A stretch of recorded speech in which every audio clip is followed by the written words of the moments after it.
Where am I? Oh my god, it's so dark in here. Is that a horse?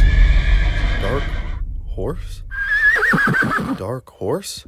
Dark horse. Dark horse. Dark horse. Dark horse. Dark horse. That's right. Today we're talking about Dark Horse Award candidates. Really quick, the qualifier today for a Dark Horse candidate is someone that is outside of the top 10 according to the ESPN odds. I'm giving the top 5 Dark Horse candidates for all the awards like the DPOY, All-NBA teams, and of course the MVP. But that's later. We gotta save the fun ones for last. Starting with MIP.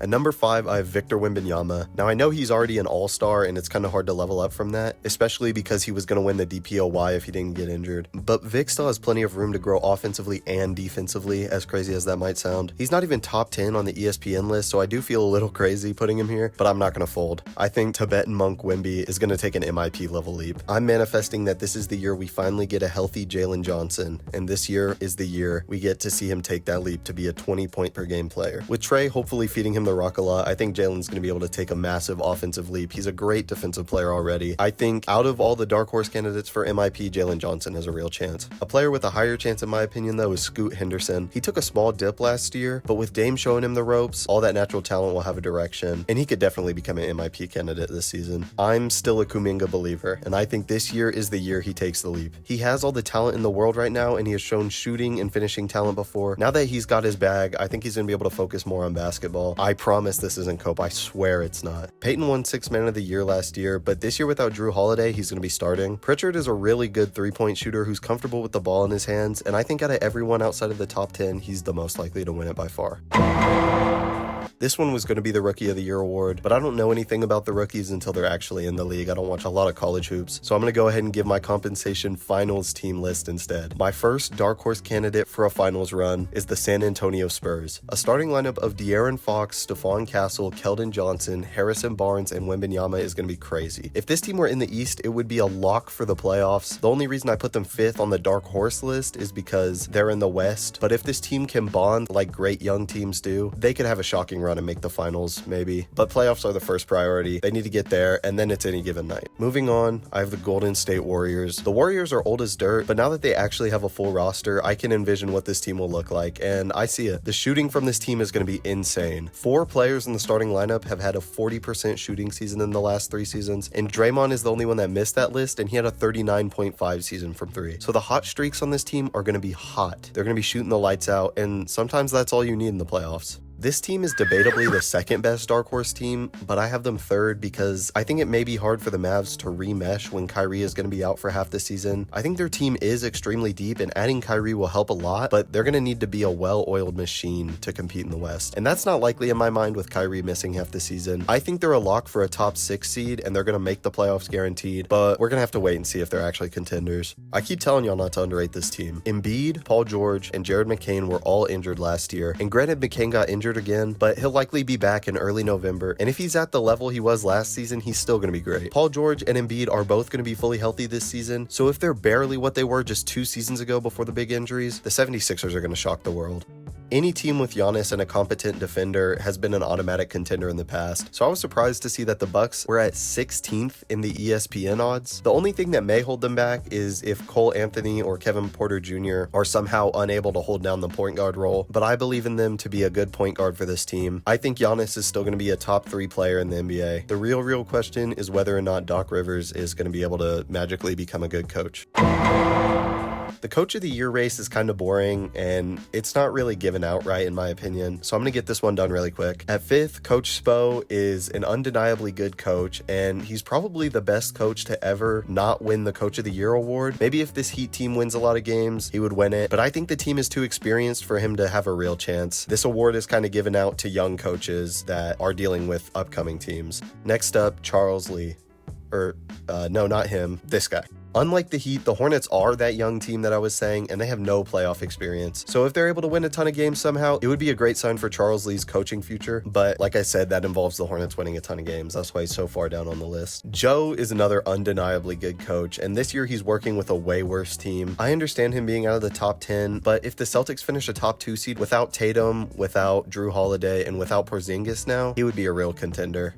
I already said I think the 76ers are going to be a great team, and I think if that happens, Nick Nurse would be a leading candidate for Coach of the Year. And it would make sense because he's already won it once, and he's a great coach. Plus, with people underrating the 76ers team, I think if they do win a lot of games, he's going to be in the talks. Mark is the head coach of a young team that's looking to repeat, and I think if they have a regular season like they did last season, he'll probably win this award again. I'm not really sure why he's outside the top 10. The Thunder are only going to look better this season, and they're only going to be more well-oiled, and the coach is one of the first guys you look whenever you see a team that connected.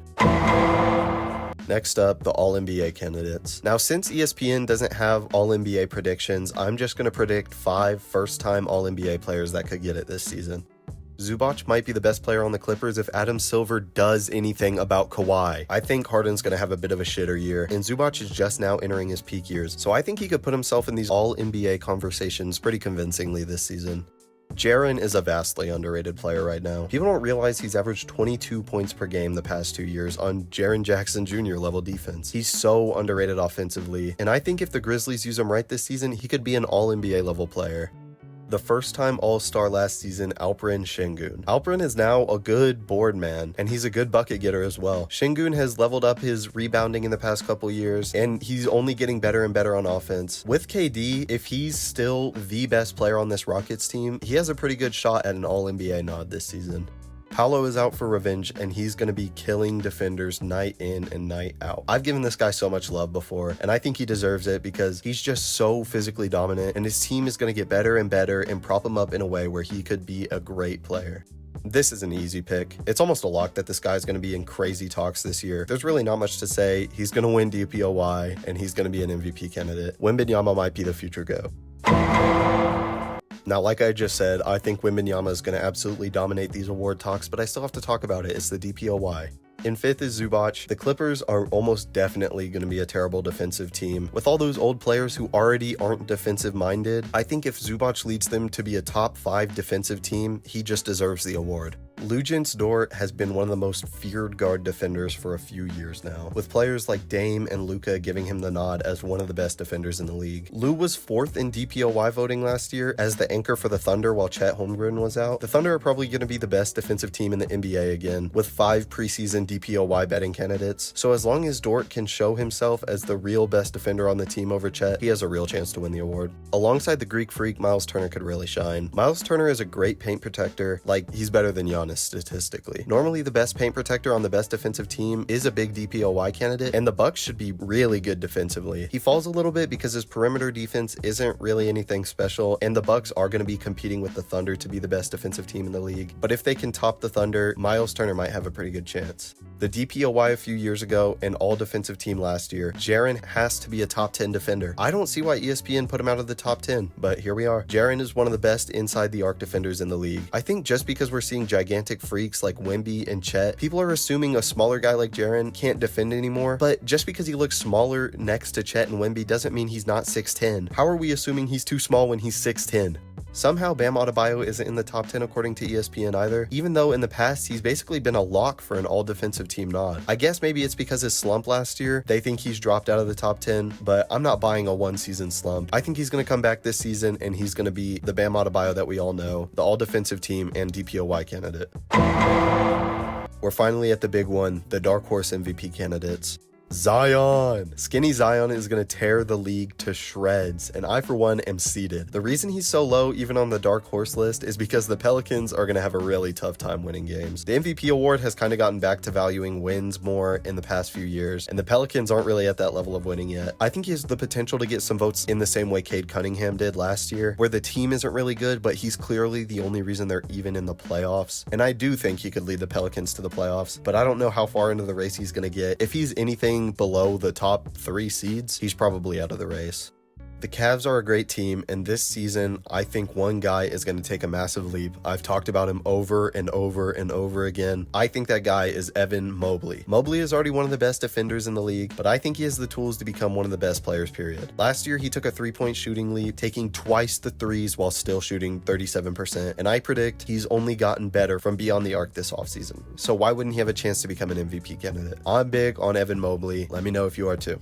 Jaylen Brown is disrespected as a player way too much. He easily has the talent and leadership ability to lead a team, and the Celtics are trusting him to do just that this season for a reason. With Tatum out, I think he's going to step up big time and prove all the doubters wrong. I think he and the next two candidates have higher chances to win the MVP than a few of the players that are even above them on the ESPN list.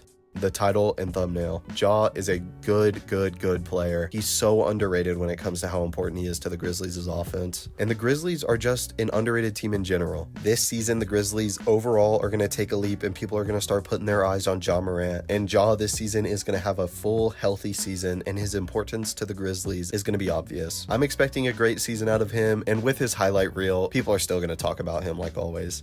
The person who I think has the highest chances out of all the dark horse candidates, Trae Young. The Hawks are going to be a way better team this year, and as it stands right now, Trae Young has probably already been the most valuable player to their team in the past few seasons. He's the heart of the offense completely, being the one to constantly dish out the ball, and he scores at a very high rate. Every single player on that team relies on Trae Young, and I think this season the Hawks are going to win enough games with all the new additions, and they're still going to rely on Trae Young. And while they're still relying on Trae Young, people are going to see a top seed Hawks and look at the heart of the offense, who has also gotten better as a defender, and see Trae Young. This better Hawks roster is going to give Trae a real run at the MVP, and I think out of all these players on the dark horse list, he's got it. Anyways, thanks for listening to me yap again. Like, comment. Okay, goodbye.